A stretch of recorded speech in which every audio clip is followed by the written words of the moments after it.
आम सेप्टेम्बर 17 रे लॉन्च कलु पाखापाखि अक्टोबर 17 हेनी आम कोटे पार हो गलु महिला को दबु आज आम कि टेक्निकल कमी थाई पारे जो माने फॉर्म पकई कहार ओटीपी अच्छी कहार एमपीसीआई रहीनी किंतु कोटर किछि लोकों पाखक टंकाटे भी जाई पारे किछि लोकों पाखक ताठू भी ऊर्ध्व जाई पारे किछि लोकों पाखक न जाई भी पारे किंतु जो माने क्लियर अच्छन्ते समस्ते सुभद्रा पाइबे आश्वस्त रुहंतु निरापद रे रुहंतु कोर्ट भिड़ जमीवा दरकार नहीं सीधा सड़क अकाउंट को 9 तारीख 12 ଆପଣ ଦେଖିପାରୁଥିବେ ଆଜି ସୁଭଦ୍ରା ଯୋଜନା ଟଙ୍କା ଆସିବ 12ଟାରେ ପଠାଯିବ ଏକା ସାଙ୍ଗରେ ସମସ୍ତଙ୍କୁ ସୁଭଦ୍ରା ଯୋଜନା ପଠାଯିବ। ଏବେ ଯେଉଁ 12ଟା ବାଜିବ ଆଫ୍ଟରନୁନ୍ର 12ଟା ସମସ୍ତଙ୍କୁ ସୁଭଦ୍ରା ଯୋଜନାର ପଇସା ପଠାଯିବ 5,000 ଲେଖାଏଁ। ଆପଣ ଜାଣିପାରୁଥିବେ ଟଙ୍କାରେ ଲେଖାଏଁ ଆସିନି ତ 5,000 ଟଙ୍କା ଏକା ସାଙ୍ଗରେ ପଠାଇବେ।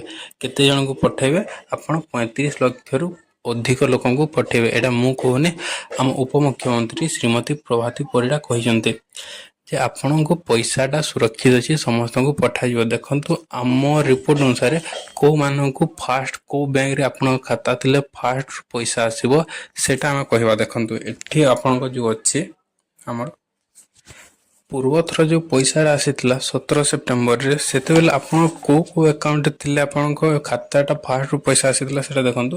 ଆପଣଙ୍କ SBIରେ ଥିଲେ ଫାଷ୍ଟ ଆସିଯାଉଥିଲା, ଆକ୍ସିସ୍ ବ୍ୟାଙ୍କରେ, ତାପରେ ହେଲା କାନାରା ବ୍ୟାଙ୍କ ଗୋଟେ, HDFC ଗୋଟେ, ତାପରେ PNB, ଓଡ଼ିଶା ଗ୍ରାମୀଣ ବ୍ୟାଙ୍କ OGB, ଆପଣଙ୍କର ପୋଷ୍ଟ ଅଫିସ୍ ବ୍ୟାଙ୍କ, ତାପରେ ଆପଣଙ୍କ ଇଣ୍ଡିଆନ୍ ବ୍ୟାଙ୍କ, ଆପଣଙ୍କ କୋଅପରେଟିଭ ବ୍ୟାଙ୍କ, ଆନ୍ଧ୍ର ବ୍ୟାଙ୍କ, ତାପରେ ଆପଣଙ୍କର ଯେଉଁ ଅଛି ଏୟାରଟେଲ୍ ପେମେଣ୍ଟ ବ୍ୟାଙ୍କରେ ଆପଣଙ୍କ ଖାତା ଥିଲେ ଆପଣଙ୍କ ଫାଷ୍ଟରୁ ପଇସା ଆସିଯାଉଛି। ମାନେ ଆପଣଙ୍କର କେତେ ଆକାଉଣ୍ଟ ଗୁଡ଼ାରେ କ'ଣ ହୁଏ ନା ଏକା ସାଙ୍ଗରେ ପଇସାଟା ପଡ଼େ, ହେଲେ ଆପଣଙ୍କ DBT ଯେଉଁ ଥାଏ ଡାଇରେକ୍ଟ ବେନିଫିସିଆରୀ ଟ୍ରାନ୍ସଫର ଆପଣଙ୍କ ସେଥିରେ ଲେଟ୍ ହୁଏ। ଆପଣଙ୍କ ସର୍ଭରଟା ବ୍ୟାଙ୍କର ସର୍ଭରଟା ଟିକେ ଲେଟ୍ ହୁଏ। କେଉଁ ବ୍ୟାଙ୍କର 2 ଘଣ୍ଟା ଲାଗେ, ହୁଏତ କେଉଁ ବ୍ୟାଙ୍କର 4 ଘଣ୍ଟା ଲାଗେ, ହୁଏତ କେଉଁ ବ୍ୟାଙ୍କର ଗୋଟେ ବି ଦିନ ଲାଗେ। ଆପଣଙ୍କ ଆକାଉଣ୍ଟକୁ ପଇସା ଆସିଯାଇଥିଲେ ମଧ୍ୟ ଆପଣଙ୍କ ଆକାଉଣ୍ଟରେ ଶୋ କରିବା ପାଇଁ ଟିକେ ଟାଇମ୍ ଲାଗେ। ତ ଆପଣ ବ୍ୟସ୍ତ ହୁଅନ୍ତୁନି, ଆପଣଙ୍କ ଯଦି ପଇସାଟା ଆସିଯାଇଛି କେହି ମଧ୍ୟ ଉଠେଇକି ନେଇପାରିବେନି। ଆପଣଙ୍କ ପଇସା ଚାହିଁଲେ ସରକାର ମଧ୍ୟ ଆପଣଙ୍କ ପଇସାଟାକୁ ଉଠେଇ ପାରିବେନି। ଆପଣଙ୍କ ପଇସାଟା ସେଇଟା ଆପଣ ଯେବେ ଚାହିଁଲେ ସେଇଟା କାଢ଼ିପାରିବେ। କିଛି ବ୍ୟସ୍ତ ହେବାର କିଛି ନାହିଁ। ଆପଣ ଜଲ୍ଦିରେ ଯାଇକି ଏମିତି ଆକାଉଣ୍ଟକୁ ଚେକ୍ କରିବା ଭୁଲ କରନ୍ତୁ ନାହିଁ। କ'ଣ ପାଇଁ ନା ଆପଣ ଖାଲିରେ ଆପଣ ଯିବେ, ଆପଣ ଆକାଉଣ୍ଟ ଚେକ୍ କରିବେ, ଆପଣଙ୍କ ପଇସା ପଡ଼ିଥିଲେ ମଧ୍ୟ କେହି ନେଇପାରିବେ ନାହିଁ। ତ ସେଥିପାଇଁ ବ୍ୟସ୍ତ ହୁଅନ୍ତୁ ନାହିଁ। ଦେଖନ୍ତୁ ଆପଣଙ୍କର ଯେଉଁ ପଇସାଟା ଅଛି ଆପଣଙ୍କ ପଇସାଟା ଯେଉଁ କେଉଁ ଆକାଉଣ୍ଟରେ ପଡ଼ୁଛି ନା ଆପଣଙ୍କ ଯେଉଁ ଆକାଉଣ୍ଟରେ ଫାଷ୍ଟରୁ ଫର୍ମଟା ଭରିକି ଦେଇଥିଲେ, ଆପଣ ଯେଉଁ ଆପ୍ଲିକେସନ୍ ଫର୍ମଟା ଭରିଥିଲେ ସେଠି ଗୋଟେ ଆକାଉଣ୍ଟରେ ଲେଖା ହେଉଥିଲା ଆକାଉଣ୍ଟ ଆପଣଙ୍କ କେଉଁ ଆକାଉଣ୍ଟ ଆପଣ ପଇସା ପକାଇବା ପାଇଁ ଚାହୁଁଛନ୍ତି। ଆପଣ ଆଧାର କାର୍ଡ଼ ସେଟିଂ କେଉଁ ନମ୍ବରରେ କେଉଁ ଆକାଉଣ୍ଟରେ ଅଛି, ତ ଆପଣଙ୍କ ଯଦି ସେ ଆକାଉଣ୍ଟରେ ଯଦି DBT ଲିଙ୍କ ଆପଣଙ୍କ DBT ଡାଇରେକ୍ଟ ବେନିଫିସିଆରୀ ଟ୍ରାନ୍ସଫର ଯଦି ଆକ୍ଟିଭ୍ ଅଛି ଆଉ ଆପଣଙ୍କର ଯଦି KYC ବି କମ୍ପ୍ଲିଟ୍ ଅଛି ଆଉ ଆପଣଙ୍କ ଆଧାର କାର୍ଡ଼ ଯେଉଁ ମୋବାଇଲ ନମ୍ବରଟା ଆଧାର କାର୍ଡ଼ ଯଦି ମୋବାଇଲ ନମ୍ବରଟା ଲିଙ୍କ ଅଛି ଆଉ ଆଧାର କାର୍ଡ଼ଟା ଯଦି ଆପଣଙ୍କ ବ୍ୟାଙ୍କ ଆକାଉଣ୍ଟ ଡାଇରେକ୍ଟ ଲିଙ୍କ ଅଛି ତାହେଲେ ଆପଣ ପଇସା ପାଇଯିବେ। ଚିନ୍ତା କରନ୍ତୁ ନାହିଁ।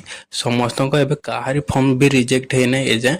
ଆପଣ ସମସ୍ତଙ୍କ ଫର୍ମ ଆଇଦର ଅଣ୍ଡର ପ୍ରୋସେସ୍ ଅଛି ନହେଲେ ଆପଣଙ୍କ ଫିଲ୍ଡ ଭେରିଫିକେସନ୍ ଅଛି।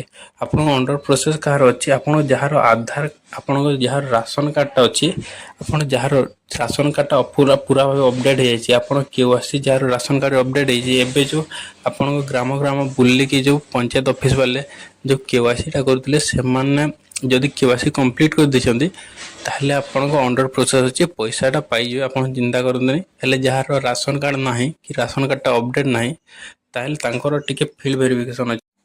ଆପଣଙ୍କର ଯାହାର ବି ଫିଲ୍ଡ ଭେରିଫିକେସନ୍ ଅଛି ତାହାର ଆପଣଙ୍କ କିଛି ଗଭର୍ଣ୍ଣମେଣ୍ଟ ଅଧିକାରୀ ଅଛନ୍ତି, ସେମାନଙ୍କୁ ଡିପାର୍ଟମେଣ୍ଟ ଦିଆଯାଇଛି ଆପଣଙ୍କ ଯାଞ୍ଚ କରିବେ ଆପଣଙ୍କର ଏଲିଜିବୁଲ୍ ନା ନାହିଁ। ଆପଣଙ୍କ ସେଥିପାଇଁ ଭେରିଫିକେସନ୍ କରାଯିବ। ଆପଣଙ୍କ ଏଲିଜିବିଲିଟି କ୍ରାଇଟେରିଆ ଆପଣ ସୁଭଦ୍ରା ଯୋଜନା ପାଇବା ପାଇଁ ଏଲିଜିବୁଲ୍ ନା ନାହିଁ, ତ ତାପରେ ସେଇଟା ଏଲିଜିବିଲିଟି ଫୁଲଫିଲ୍ ହେଲା ପରେ ଆପଣଙ୍କୁ ପଇସାଟା ମିଳିବ। ଆପଣ ଚିନ୍ତା କରନ୍ତୁନି, ଆଜି ନହେଲେ କାଲି ହେଲେ ପଇସାଟା ମିଳିଯିବ। ଆପଣ ବ୍ୟସ୍ତ ହେବାର ନାହିଁ। ଓକେ, ଧନ୍ୟବାଦ। ପଇସା ମିଳି ସାରିଲା ପରେ ଆଉ ଗୋଟେ ଭିଡ଼ିଓରେ ଦେଖାଇବା। ଆପଣ ଏଯାଏଁ ଯଦି ଚ୍ୟାନେଲକୁ ସବସ୍କ୍ରାଇବ୍ କରିନାହାନ୍ତି ତ ଜଲ୍ଦି ଯାଇକି ସବସ୍କ୍ରାଇବ୍ କରିଦିଅନ୍ତୁ ଆଉ ଭିଡ଼ିଓ ଗୋଟେ ଲାଇକ୍ ମଧ୍ୟ କରିଦେବେ। ଧନ୍ୟବାଦ।